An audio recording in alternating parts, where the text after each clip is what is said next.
আজি আমি কঁঠালৰ তৰকাৰী বনাম। তাৰ কাৰণে কঁঠালটো কাটি ল'লোঁ ভালকৈ লৈ তাৰ এইবিলাক মছলা আমি তাত দিম।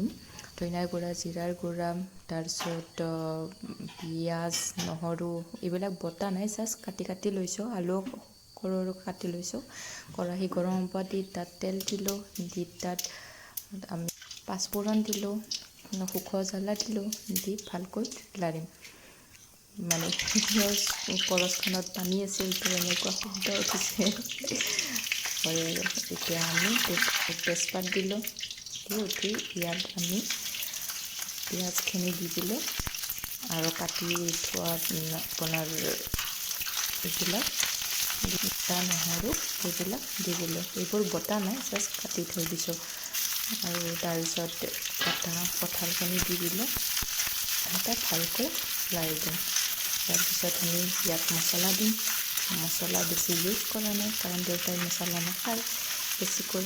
তো আমি মছলাখিনি দিলোঁ, জ্বালাৰ গুড়া, ধনিয়াৰ গুড়া আৰু হালধি দি ইয়াত ভালকৈ লাৰি দিম। আজি অৱশ্যে দেউতাই বনাইছে দেই, দেউতাই বহুত ধুনীয়া বনায়। তো দেউতাক ক'লোঁ, তো দেউতাই বনাই দিলে।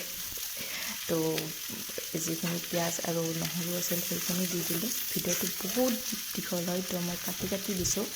জুই অলপ কমকৈ দি এতিয়া লাৰি থাকিম। তাৰপিছত নিমখ, তাৰপিছত আমি আলুখিনি দি দিম। তাৰপিছত যেতিয়া আমি তেলত অকণমান চেনিও দিছোঁ চেনি দিলে কি হয়, তাৰমানে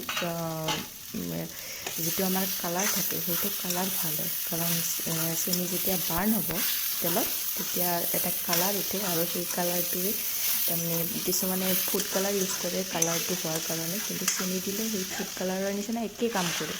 এতিয়া আমি পানী দিম। মই আগতে কৈছোঁ সেই ভিডিঅ'টো বহুত কাটি কাটি দেখুওৱা হৈছে, চ' সেইকাৰণে জল্দি হৈছে। ইমান জল্দি নহয় অৱশ্যে, কাৰণ কঁঠালৰ চব্জি সিজোৱাটো বহুত টাইম লাগে। আৰু আমাৰ দেউতাই মছলা বহুত কম খায়। এতিয়া বিলাহী কেইটুকুৰামান দি দিলোঁ, দি তাত লাৰি দিম। আৰু সেইকাৰণে দেখিছে নহয়, মছলাৰ প্ৰয়োগ একদমেই কম, তেলো একদমেই কমকৈ দিয়া হৈছে। এতিয়া পানীখিনি শুহিছে, কিন্তু কঁঠালখিনি সিজা নাই, আকৌ পানী দিব লাগিব।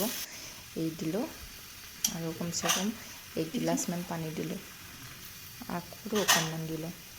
দি ইয়াক ঢাকনি দি আৰু সিজিব দিম। ইয়াৰ পিছত এইটো সিজিছে, পানীও কম হৈ গৈছে, এইটো হৈছে প্ৰায়, পানী নাইকিয়া হৈ গৈছে। এতিয়া বাতি এটাত ইয়াক উলিয়াই ল'ম। দেউতাই বনোৱা কঁঠাল বহুত টেষ্টি হয়। মই টেষ্ট কৰিলোঁ, আপোনালোকেও টেষ্ট কৰিব।